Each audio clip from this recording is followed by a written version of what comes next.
So from overhead, we can see that you have a nice straight body position, and that's something that I'm always looking for. You gradually cross over the center line on your entry, but it's not really bad enough to worry much about. I just want to mention it.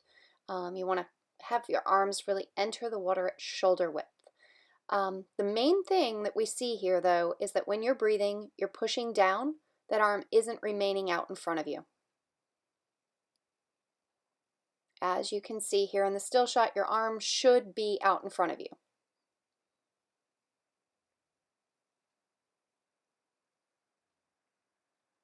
Here you can see that the bubbles are going up and your hand is going straight down, which is simply pushing you up, not bringing you forward.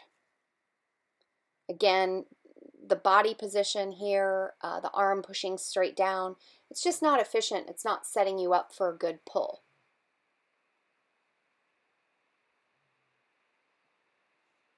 Other side is pretty much the same. Like to see that arm straight out in front of you, as you can see in the still shots that I've marked up in the email. Body position is really very good. Your hips are close to the surface of the water, which I'm looking for. Legs are fairly straight. Might like to see you kick from the hip just a little bit more. And in a couple of shots I noticed, like here, you can see your feet aren't pointed quite as much as I'd like to see them. But that's something you can work on over time. Here what I'm looking at is how close your elbows coming into your body. Ideally, I'd like the elbows to be wider away from your body, more like chicken wings, so that you're really grabbing the water with them. Again, you can see that you're pushing down when you're breathing versus keeping that leading arm extension.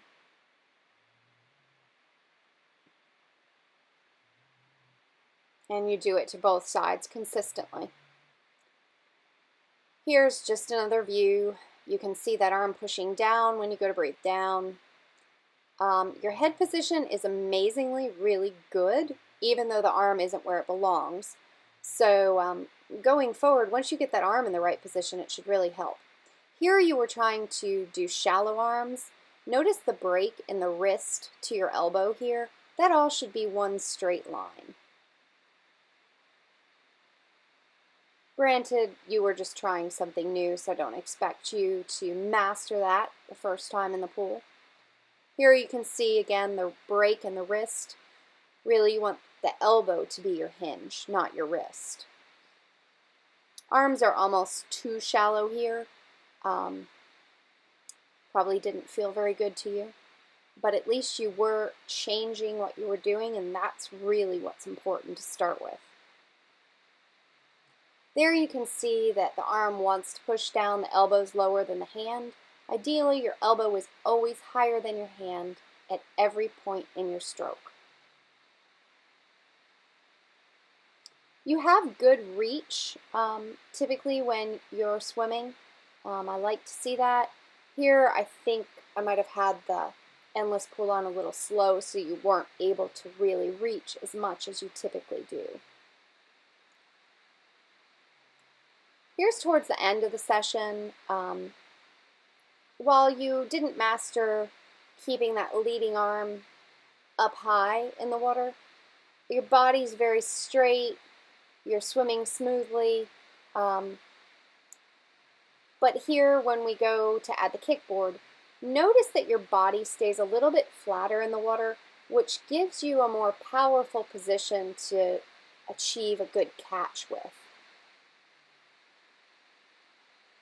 This is going to be really important for you. Here's with your stick. And honestly, the difference that it makes when you swim with that stick, I know it's hard, but it really is going to help you.